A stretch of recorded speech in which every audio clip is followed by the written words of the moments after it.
Ladies and gentlemen, coming to you from the Colonial Dungeon, this is the Court Martial Podcast! Introducing your host for this evening, he has a bald spot on the top of his head, and he weighs in tonight at a number you don't need to know. He is the Colonial Loudmouth, Sean McCarty! And welcome, and I mean welcome, to another episode of the Court Martial Podcast. This time aired on Saturday instead of Friday because I was going to do this on Valentine's Day, but I'm not a huge fan of Valentine's Day, and I'm not really here to show the love in that way. I'm here to talk about wrestling. So instead, I decided to release this on the 15th. So welcome to the Court Martial Podcast on the 15th, on the Saturday of this week. But we're still going to count it for this week beforehand. Got a lot of interesting things to talk about.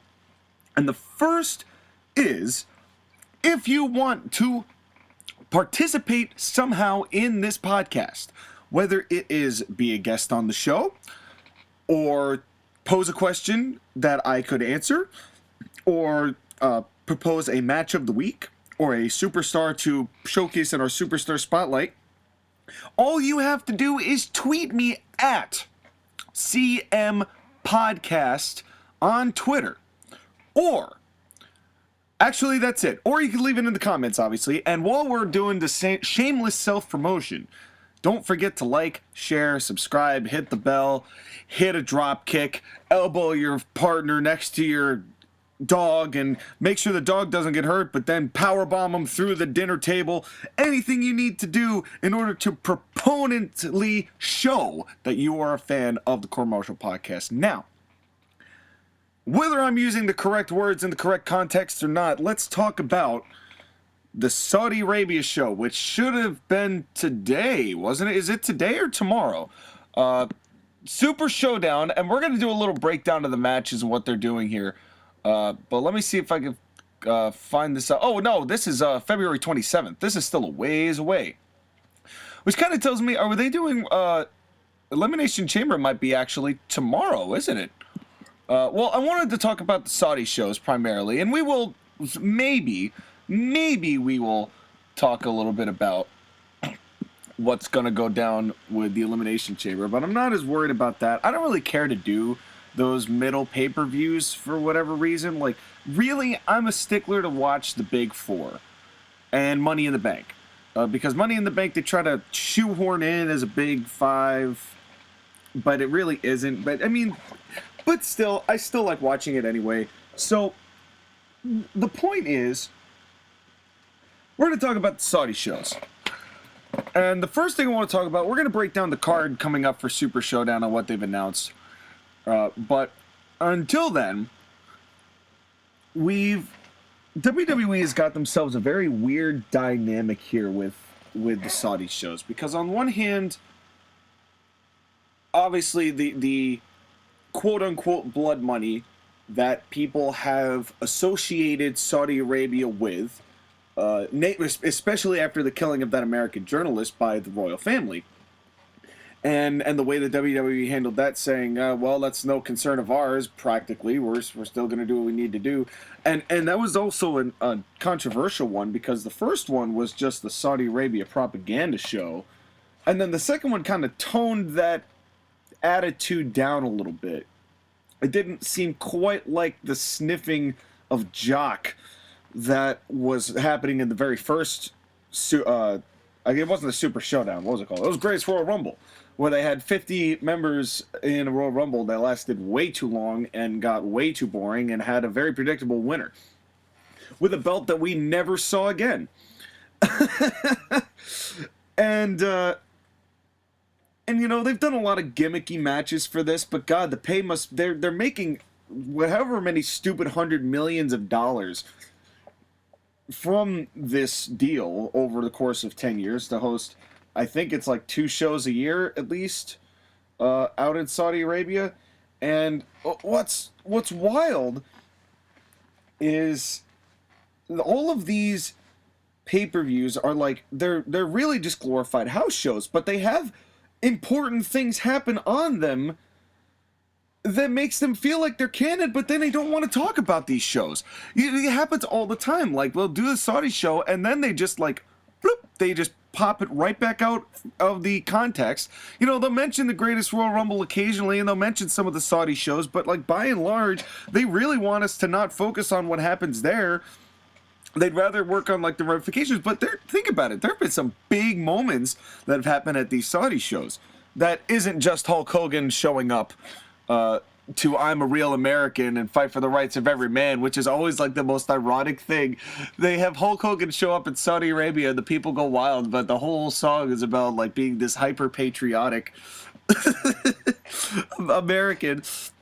But in any event, it's amazing. I mean, Brock Lesnar and Braun Strowman for the vacant world title was on a Saudi show. Shane McMahon becoming the quote-unquote best in the world, which led to a massive heel turn, which everybody hated and they just wanted him to go away. But say what you want about Shane McMahon, he was one of the better heels during that period of WWE. I know we were all sick of him, but that was kind of the point.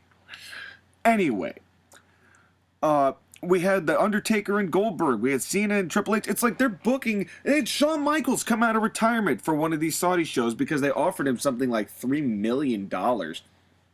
Some ludicrous amount of money. But truthfully, if you're getting paid $3 million and you're getting your airfare covered and you're being pretty much accommodated and posted up and you're walking away with that kind of change, it's hard not to turn that down. It's hard to turn that down. And obviously there's certain people who will not go, and purely for the image, I would imagine. I know Daniel Bryan doesn't want to go anymore and is not. John Cena is not going anymore. And that was honestly one of the smartest moves, especially after the whole killing of the U.S. journalist, in order to save his acting career, which at this point for John Cena is the more lucrative proposition. So naturally, it made sense for him to say, no, I'm not going to do this. And even though Vince says, well, anyone who doesn't want to go doesn't have to go, I do not believe that in the slightest.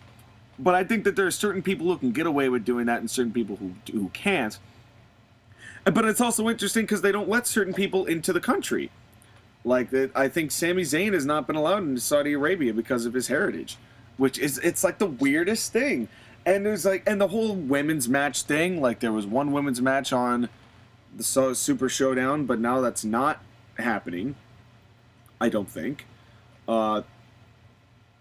Because I think that's actually happening the day I'm recording this, which is yesterday, technically, because it was going to be Bayley and Carmella, but I'm pretty sure that match is happening yesterday, and has happened yesterday, and whoever's champion is champion. That's not what matters. But personally, I don't really care for these Saudi shows. It's yes, the matchups are huge, right? And the matchups are like dream matches that you want to see and you're excited to see for the most part. But at the same time, it's like, if you're gonna do these shows, do them with the effort that you would in this country. You know, it's like, I know they're doing it because they're getting paid an astronomically large number more per show for these Saudi shows. I think, if I recall, it was like $200 million or something like that. Probably more than that. Over the course of 10 years. And for 2 shows. Which, I would imagine at $20 million a year, you know, you're getting $10 million a show. $10 million per show is a pretty lucrative way to get people, especially with the money that you're already making from the trade and from all this. You know, it makes sense to do these shows financially. I'm not knocking WWE for that. And WWE's whole premise of going to these things is like, oh, well, we need to open up a conversation about, you know, bridging relationships and having, and which I understand the point of that. But truthfully, I almost feel like that's more of just a cover for there is a really big, large money, there's a big cash cow, a big money mark by the name of the Saudi prince, who, and any promoter worth his salt knows a money mark and knows how to get money out of them. I mean, that's why AEW is a thing. That's why, it's no offense to Tony Khan, but that is, he's getting Tony Khan, as it were. But my personal feelings of these is if they stopped going to Saudi Arabia after the 27th, you wouldn't hear me complaining. I don't like the idea of them. Just like I'm all for WWE doing business in Saudi Arabia. That's not the issue. But it's like the way that the publicity has entrenched this whole deal in like the sense, and then like even the most recent show where most of the talent couldn't get back to the States because there was some alleged holdup or this. I still don't. We're really not sure what the details are with that still. I at least I don't. If someone has further clarification or speculation or vindication, write it down in the comments and let me know, because I'm just not sure. So in any event, I'm gonna break down these matches, what I think is gonna be good and what I think is gonna suck, and what just the way that I guess they've kind of booked this in. So let's start out, and I guess my final thought on these Saudi shows is like they're gonna keep happening. We're all gonna have to just bog down and deal with it. But it'll be interesting to see if WWE's finances do take a sharper decline. Will that Saudi deal hold up? I can't imagine it wouldn't, because it might be one of the more things. In fact, it may increase. WWE might say, no, let's go to Saudi Arabia more often. It's going to be it's like our allowance. And, but who's to say? Who's to say? It'll be interesting to see what the big thing is for this Super ShowDown 2020. And with that said, let's break down the matches here. So, Brock Lesnar Ricochet for the WWE Championship. This match is probably going to be really fun. I would imagine that this is going to be a really good match as far as storytelling, and Brock loves working with these smaller guys, and Ricochet, I think the amount of counters he'll be able to do from German suplexes, and it's going to be a modern fan's wet dream seeing Ricochet stop all of Brock Lesnar's stuff. And Brock, obviously, I believe that Brock is a really good worker as far as getting heat on himself and working, in a good way. But I don't think that anyone truly believes Ricochet is going to win this matchup. I don't see it happening whatsoever. Ricochet is going to he's going to fight hard. It's going to be a good match. But Brock is clearly going over here. There's no way, especially with Drew on the cusp right off the edge of and it's already been announced that Drew and Brock are going to face each other for the WWE Championship at WrestleMania. There's just Ricochet is really cannon fodder here, and this is kind of one issue I have in general, because I really don't like WWE's attitude of let's have a jillion pay-per-views, because I feel like it devalues each show's worth, and then you just get too many people. You don't get time to build things well enough. So like, yeah, you can have a world championship match in Saudi Arabia, but if everybody already knows the outcome, then what the fuck's the point? It's and I don't mean to swear, but that's really this is what we're at right now. This is the way that they've decided to do this, and it's I don't know how to describe it. It's just, this match is gonna happen. It's gonna be great, and we're all gonna be like, well, this was a better quality of match. But again, I personally believe that this match is not drawing any further tickets for the Saudi show, but and it'll be interesting to see what the attendance figures like, because I don't know whether these Saudi shows are really selling the way that they were advertised they would. It's an interesting thing. So then let's talk about the Universal Championship, and you thought that the WWE title picture was fucked. Now we've got The Fiend, Bray Wyatt, and Goldberg. Why are we having this match? Because Vince McMahon can't help himself. He can't help himself from giving a guy like Goldberg his run, and I truly believe Goldberg is going to win this match. I believe Bray Wyatt and The Fiend the momentum will be halted at Mania. It was going to be halted here. It's going to be halted at the Super ShowDown, and then Goldberg's going to face Roman Reigns at Mania, and Reigns is going to beat Goldberg for the belt. I'm sure you all are extremely excited to have that matchup go on. Potentially last. Oh my God. If they put Goldberg and Roman Reigns to close WrestleMania 36, oh man, that's going to be a rough night in Tampa Bay. That's going to get completely booed out of the building, or people will start to leave. I bet you people will leave before that main event if they decide to go with Goldberg and Roman Reigns to main event WrestleMania 36 in Tampa Bay. There's going to be riots. There's going to be fans leaving the stands long before there's ever... Okay, let's hope it doesn't happen that. Bray Wyatt and Goldberg, I think that they are going to have... I want to be wrong. I want to be wrong. I want Bray Wyatt to beat Goldberg, not in a squash necessarily. It could be a dragged out match that totally sucks.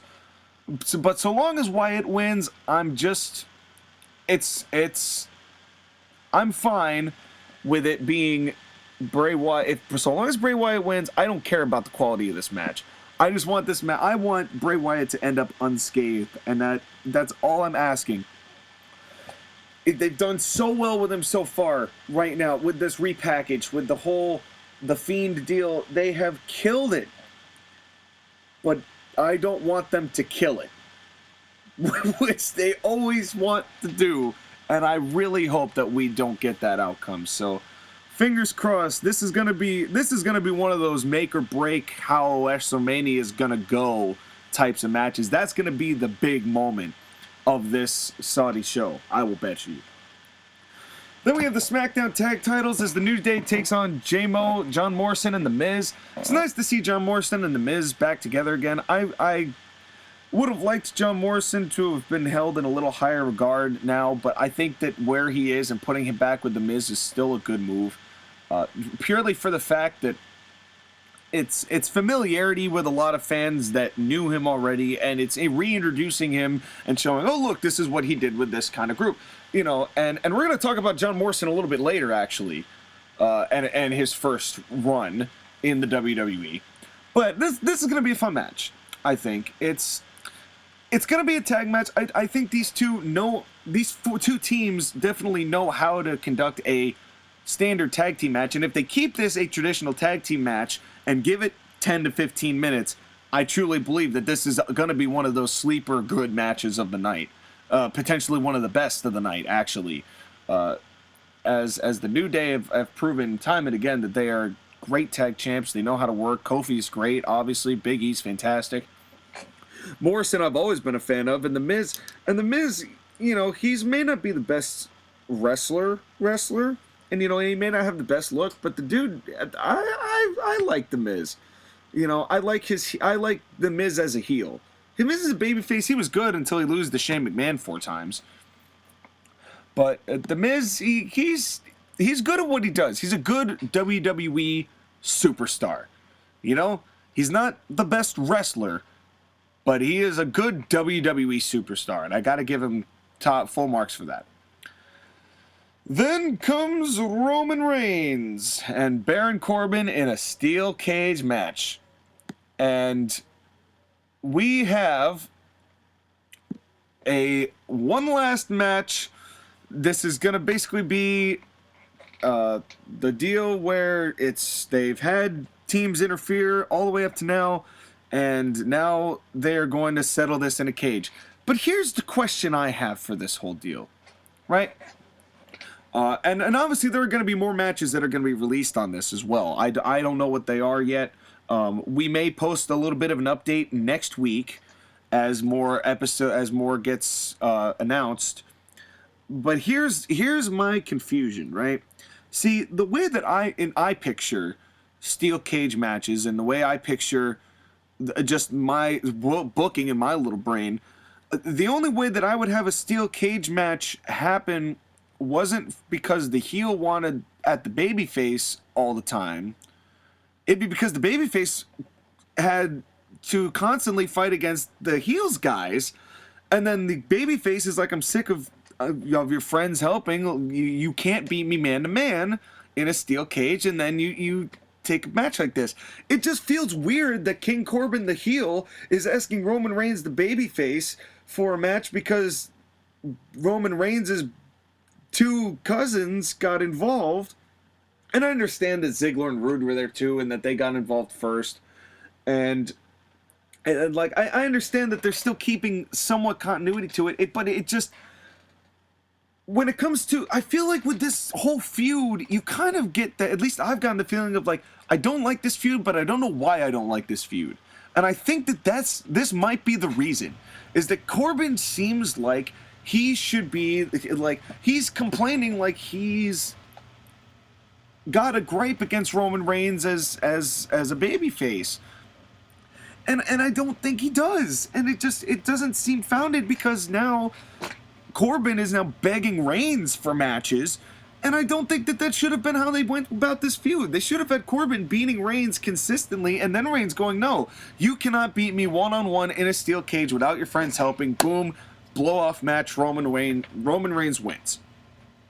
That would not have made Reigns look weak at all.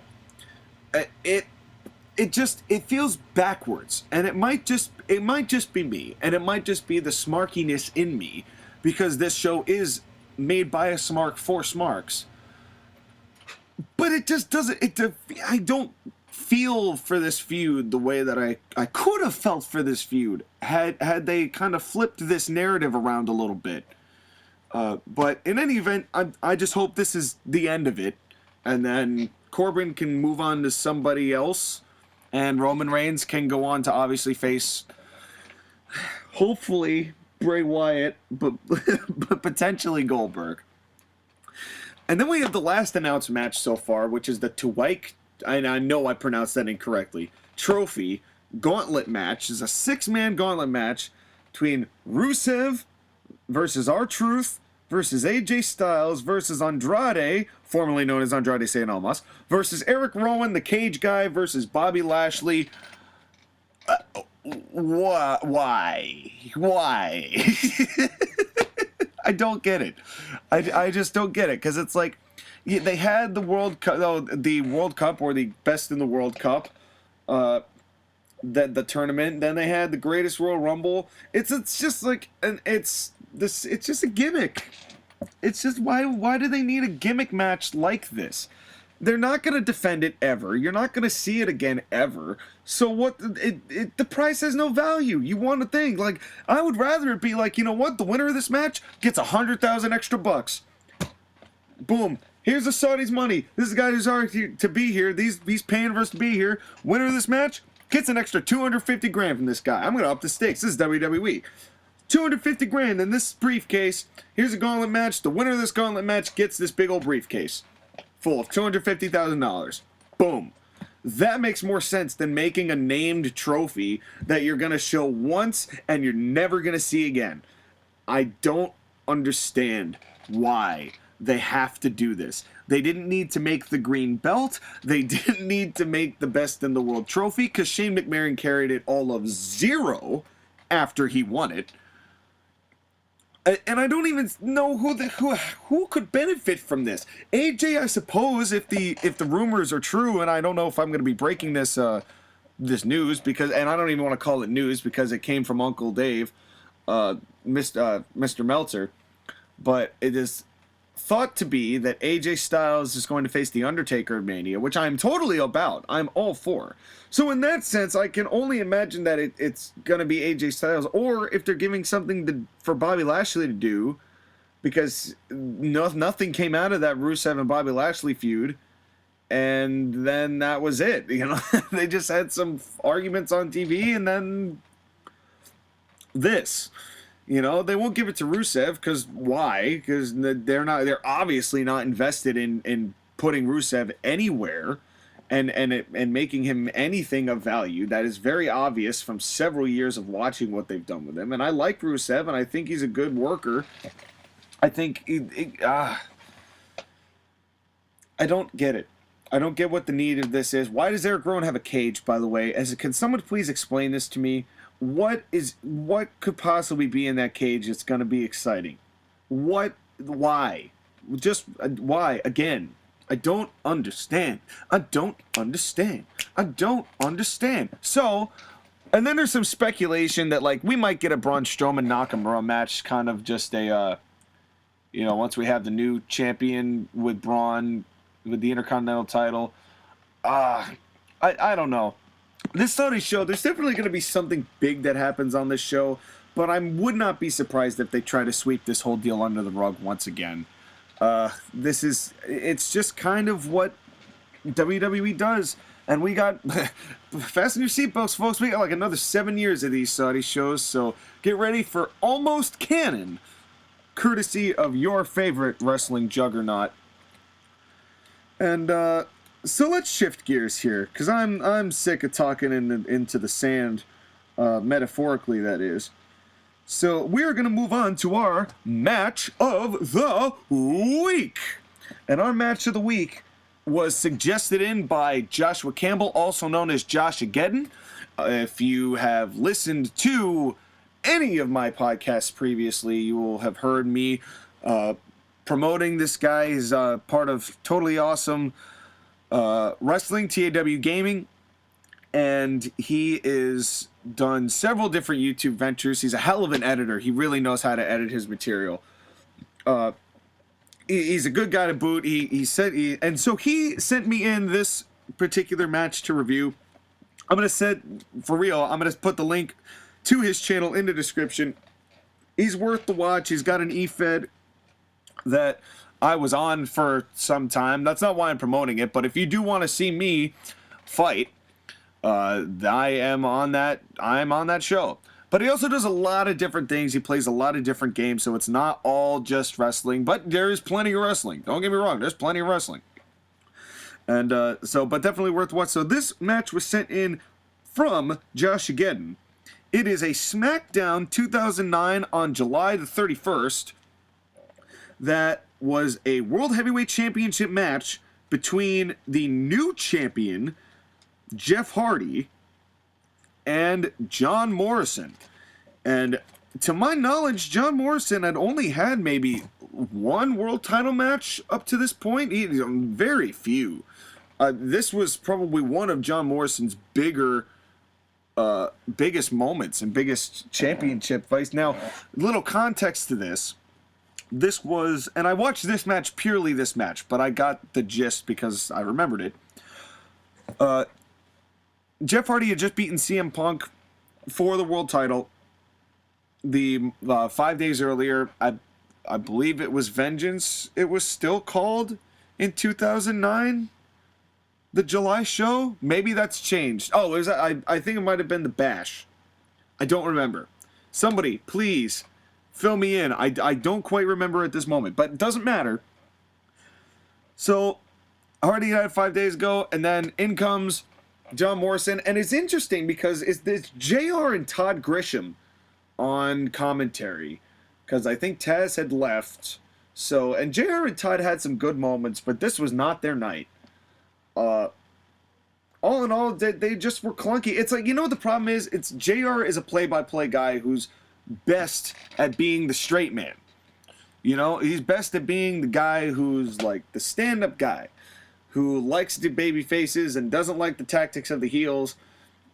And he's good at being the straight man. Todd Grisham is also good at being the straight man.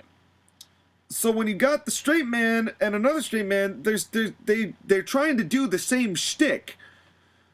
Except JR is obviously much better at it than Todd Grisham, and that's no knock to Todd, but JR is just one of the best of all time at commentary, hands down, not even a discussion.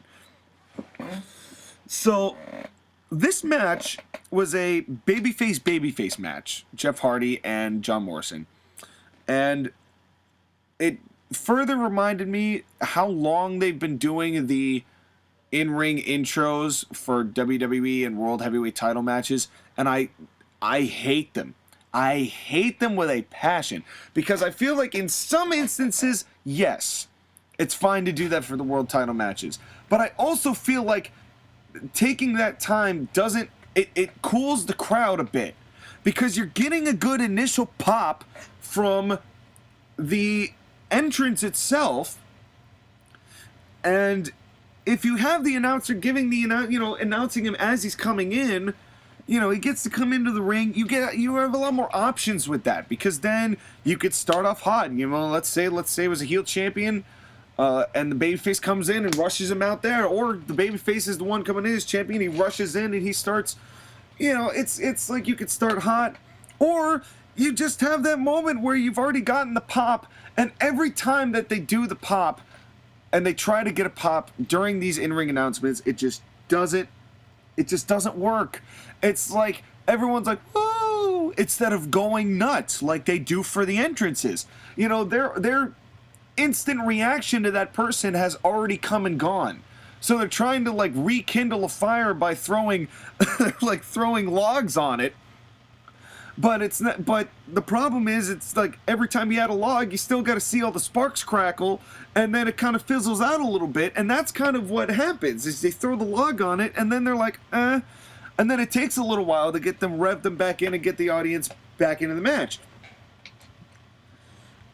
So, but this match was really fun. I mean, there was a lot of. It was good psychology from what I know psychology to be. As far as telling the story of Jeff and John Morrison being very almost equal in their high-flying and their death-defying moves. I would have liked a little more heelish tactics from John Morrison, but I understand it was kind of tough at the time because Morrison was kind of organically turning babyface after working with Jericho for a bit. So this was like, you don't want to take that away from John Morrison, but I feel like that was for the only thing that hurt this match was that there was no heel. And don't worry, by the end of the night, there would be a clear heel in the situation. And we're going to get to that. But there was a lot of cool moves itself, like that Jeff Hardy using the steel steps to assist in that spinning heel kick that he likes to do. There was the Starship Pain that he missed, or the Starship Pain he got, or no, he missed it. I'm sorry, he missed it, and but that was after, and what an endorsement as Morrison kicking out of Jeff Hardy's Twist of Fate, which doesn't happen a whole lot. So when it does, it feels important, and that's something that is not happen a lot. There's not many protected finishers out there, not the way they used to be. But Jeff and them, they go back and forth. I mean, there's so much to even make of this match. They go through 3 picture-in-pictures.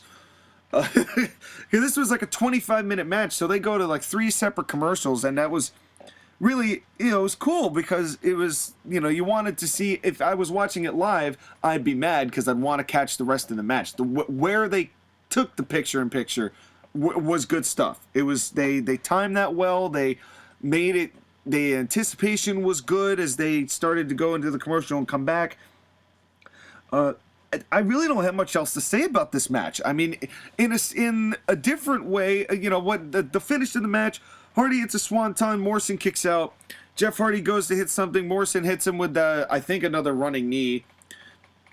Goes up and hits him with goes to hit him with the Starship Pain. Hardy gets the knees up. Morrison selling the shots to the legs. Hardy gets a Twist of Fate, hits another Swanton Bomb, 1, 2, 3.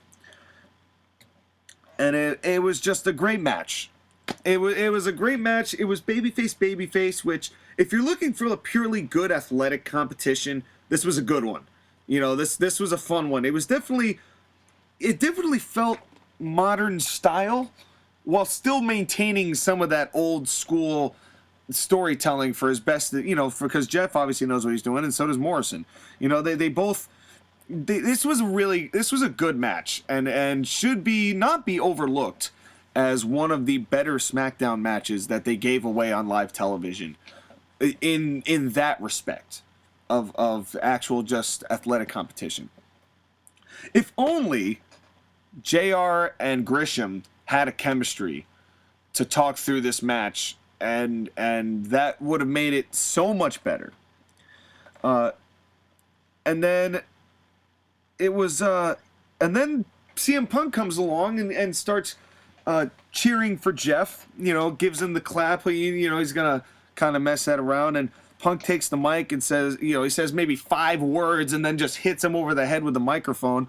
and hard-weighed him. And they didn't acknowledge it because, you know, they were kind of touchy on Blood at the time because it was only a year removed from the ban on Blood. So they didn't I don't think they wanted to acknowledge it that much, but he got hard-weighed. And then Punk just beat him down. I mean, it was just an assault. And now I thought when this was pitched to me that this was where they did the chair to the throat spot onto the ring post with CM Punk. And they got that famous line, like, I think we're starting to see the true colors of CM Punk, which was a Todd Grisham line that I will give him good credit for, because that was a good line. But man, just even if it's hard way, Blood just sells a moment. It made Punk look detestable. You know, he'd beaten up Jeff Hardy, bloody Jeff Hardy, and then he just laid him around. Then he like pretended to leave, but then came back and started beating him down again. And then there's that moment of silence, right? After the beatdown. And then they go to the replays. And when they go to the replays, I was shocked and I remembered what it was like to have Vince McMahon have trust in his commentary team. And what I mean by that is, like, they go to the replays and JR is going, this was a brutal assault and blah, blah, blah. And what kind of human being would allow this, you know, would let this happen? You know, in the way that JR does. I am not JR. But he's still selling the moment really well. And even Todd did a good job here. And it just reminds me of what that used to be like when the commentators were trusted to sell the moment and could. But knowing the commentary team now, I don't blame Vince McMahon for just telling everybody to shut the hell up. because it's probably the best and most entertaining way to sell the moment with the commentary team you have. But that's just the way things are now. But all in all, it was a really fun match. I really do appreciate the recommendation. If you want to have me watch a match that you like, don't forget, leave it in the comments or tweet me at CM Podcast. And now it is time to close our show with our Superstar Spotlight. And our Superstar Spotlight is going to be Matt Hardy. And Matt is a guy who I really, really like. He is a guy who has year after year after year proven something, that he's got something that people have not wanted to acknowledge. And it really took until 2016 for people to finally do it. Matt and Jeff, I've always liked both the Hardys, but I've always been more of a fan of Matt than I have of Jeff. And it's not a knock or a criticism at all on Jeff's part, but there's been something about Matt, like he's always been a better heel. And the thing that always bothered me about Jeff is that Jeff is pretty one-dimensional. Jeff does Jeff.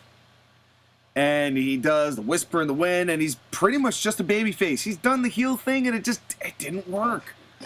It didn't work because you didn't believe that a guy with that kind of charisma really was a bad person or a vindictive guy. You know, I just didn't believe it. And not being like the, oh my God, I can't believe it, but it's just not believable. And I've always viewed Jeff as one-dimensional. He's great at being Jeff. He's obviously terrific at being Jeff, but he's still one-dimensional. Whereas Matt Hardy has had so many different phases of his career, from the Hardy Boy shtick, from doing that, to the Mattitude version 1, to transition from that to the early days of the internet to the feud with Edge, which was terrific because that was based in reality and they really wanted to tear the shit out of each other, and it was great. Then 2006, he leaves in 2007 or 8, or he sticks around for a little while. He does the stuff with MVP. Then he gets into the feud with Jeff at WrestleMania, which led to one of my favorite WrestleMania matches of all time between Jeff Hardy and Matt Hardy, that Matt Hardy won. And one of the best heel turns of all time, with Matt Hardy turning on Jeff at the Royal Rumble of 2009. And even his whole thing with like having the broken hand, where it's like, I have broken 3 metatarsals. And then, you know, after that, he started floating around. He had some personal issues. But then he comes back and he does the big money Matt deal and wins the TNA World title, which I was so happy for him with. And then he turns into Broken Matt. And all of a sudden, everybody starts loving Matt Hardy. And I'm telling you from day one, and I've talked to Matt about this, I knew from day one that Matt Hardy was a special talent. And was willing to do things to vary himself up but remain someone who had everything he needed. Was he the guy who did a ton of moves? No. And he got criticized a lot for doing the same 4 or 5 moves, but that's all Matt ever really needed to do, because his character work was so good. From the very beginning, he knew how to talk. He was such an underrated talker. You know, obviously he had his bad promos, but everybody has their bad promos. But he was an underrated talker. He had a good look. He did have great matches as the Hardys. Obviously, that tag is one of the greatest tag teams of definitely from the 90s to the 2010s is the Hardys. And you could argue one of the best of all time. Definitely in the top 10 to top 20, I would say, if you're including all the old school tag teams and all of that. You know, the Hardys are definitely up there. Matt, you know, has always had charisma. I remember one of the first matches I ever saw live of his was Matt Hardy versus AJ Styles at a Northeast Wrestling event. I mentioned Northeast Wrestling on the last show. And they tore the house down. It was a great match. And Matt he has it. He has it, and it's something that has taken a long time for people to recognize, and I'm happy that he is appreciated the way he is appreciated now, especially with the Free the Delete series and just what he's been able to do with Broken Matt, and how that became one of the most enchanting characters and enchanting gimmicks of the modern era. Matt, I absolutely love. If you have to watch some matches from Matt Hardy, I recommend watching the Steel Cage match between Matt Hardy and Edge. I definitely recommend, in 2005, I definitely recommend watching Matt Hardy versus Jeff Hardy from WrestleMania 2009. I definitely recommend watching the Ultimate Deletion, or the Total Deletion. I forget which one. The TNA version. The original TNA version. Final Deletion. That's it. Watching the Final Deletion. I would also recommend watching the Tag Team Apocalypto, because that also includes the Rock and Roll Express and has some very funny lines in it. Definitely watch some of his Broken Matt stuff. I'd also recommend watching some of his 2003 work. He had a match with Rey Mysterio that was very good. I believe that might have actually been at WrestleMania of that year. At WrestleMania 19. There's a lot of Matt Hardy matches you can go to and see what I'm talking about. It's not just... It may not be the moves, but it's pretty much everything else that makes Matt what Matt is, and why he truly is my favorite superstar of, I would say, of all time. Seconded maybe only surpassed by Shawn Michaels. But really, Matt Hardy deserves so much more recognition for the amount of work he's put in, the amount of years he's put in the work, and the kind of work and the quality of work that he's put in, and even no matter what his demons personally have been over the years. Matt Hardy is one of the best wrestlers, period. Full stop. And that's where I'm going to take my first break. And let me know what you think about Matt Hardy. Do you have good memories of him? Do you have bad memories of him? Leave it in the comments or tweet me. And next week, we will post any updates that we get on the Saudi shows. We'll have a new Superstar Spotlight. We'll have a new match of the week. Thank you very much for listening. But right now, we have to take a very quick commercial break. So, fasten your seatbelts. Get ready for the next edition of the Court Martial Podcast. My name is The Colonist. And we will be right back.